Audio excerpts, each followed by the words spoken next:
இரவு தூங்கச் செல்லும் பொழுது ரூமில் முற்றிலும் வெளிச்சம் இருக்கக்கூடாது. 0 வாட்ஸ் பல்ப் கூட தேவையில்லை. எதுவும் இருக்கக்கூடாது. வேறு எந்த டெக்னாலஜியும் இருக்கக்கூடாது. நீங்கள் பார்க்கலாம், யாரெல்லாம் கூகுள் கம்பெனியில் வேலை செய்கிறார்களோ அவர்கள் அனைவரும் தங்களின் மொபைல் டெக்னாலஜியை பெட்ரூமிற்கு வெளியே வைத்து விடுவார்கள். எந்த ஒரு டெக்னிக்கல் வைப்ரேஷனும் உங்களது பெட்ரூமில் அனுமதிக்காதீர்கள். முற்றிலும் வெளிச்சம் இருக்கக்கூடாது.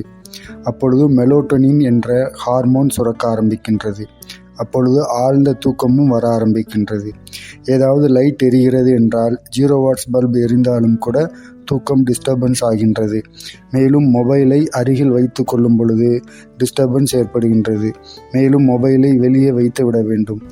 மொபைலில் இருந்து ப்ளூ லைட் வெளியேறுகிறது என்று ரிசர்ச் கூறுகின்றது.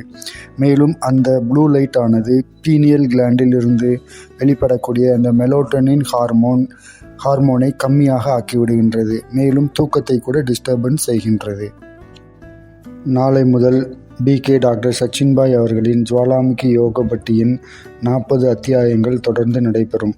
இந்த ஜுவாலாமுகி யோக பட்டியானது 1969 2017 வரை பாப்தாதாவால் ஜுவாலாமுகியை பற்றி என்னவெல்லாம் மகா வாக்கியம் சொல்லியிருந்தாரோ அதை பற்றி ஆழ்ந்த ஞானம் நிறைந்த வகுப்புகள் பிகே டாக்டர் சச்சின் சகோதரர் அவர்களால் கொடுக்கப்பட்டது.